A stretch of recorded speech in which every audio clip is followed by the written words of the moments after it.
जितेंद्र आव्हाड यांनी विधानसभा अध्यक्षांची भेट घेतल्याचं कळतंय। राहुल नार्वेकर यांच्या दालनामध्ये जाऊन आव्हाडांनी ही भेट घेतली। जितेंद्र आव्हाड यांच्यासोबत यावेळी जयंत पाटील सुद्धा होते। राहुल नार्वेकर यांची भेट या दोन्ही नेत्यांनी घेतली। विधानसभा अध्यक्ष दुपारी 1:30 वाजता या सगळ्या कारवाईबाबत बोलणार आहेत।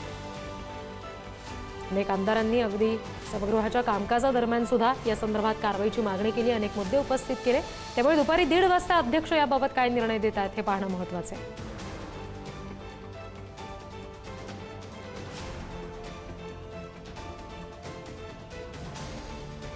आणखी तपशील आपण घेणार आहोत। प्रतिनिधी शिल्पा नरवडे सध्या आपल्याशी जोडल्या गेलेल्या आहेत। शिल्पा, आव्हाडांनी आणि जयंत पाटील यांनी विधानसभा अध्यक्षांची भेट घेतली, दालनामध्ये जाऊन ही भेट झाली असं कळतंय। काय नेमकं या भेटीमध्ये घडलं?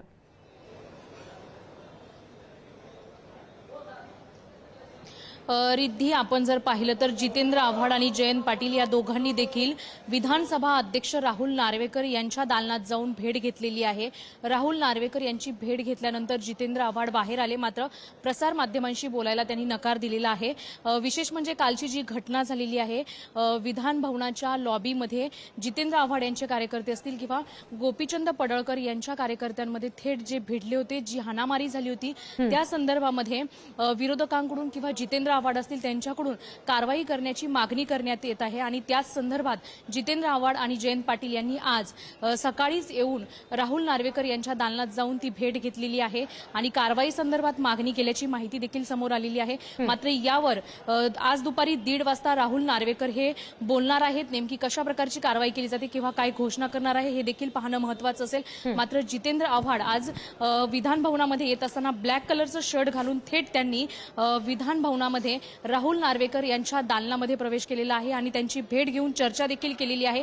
1:30 वाजता नेमकं या प्रकरणाबद्दल काय समोर माहिती येते हे पाहणं महत्त्वाचं असेल। मात्र काल विधान भवनाच्या लॉबीमध्ये जी हाणामारी झालेली आहे, फ्रीस्टाईल जी हाणामारी झालेली आहे, त्या हाणामारी संदर्भामध्ये काय निर्णय होतोय किंवा काय नियमावली समोर येते का हे पाहणं महत्त्वाचं असेल। विशेष म्हणजे या विधान भवनाच्या परिसरामध्ये विविध प्रश्न नागरिक घेऊन येतात। लोकसभेचे आमदार, विधानसभेमध्ये जे आमदार आहेत ते या नागरिकांचे प्रश्न सोडवत असतात। मात्र अशाच ठिकाणी जर ही हाणामारी होत असेल, ही गुंडगिरी समोर येत असेल तर विधानसभा अध्यक्ष राहुल नार्वेकर असेल किंवा देवेंद्र फडणवीस असतील, यावर नेमका काय निर्णय घेतात हे महत्त्वाचं आहे। आणि त्याच्यामुळे दुपारी 1:30 वाजता नेमका अध्यक्ष आता माध्यमांशी बोलतायत का किंवा मग सभागृहाच्या कामकाजादरम्यान काही नेमका निर्णय घोषित करतात का हे पाहणं महत्त्वाचं आहे। धन्यवाद दिलेल्या सगळ्या तपशिलांसाठी शिल्पा।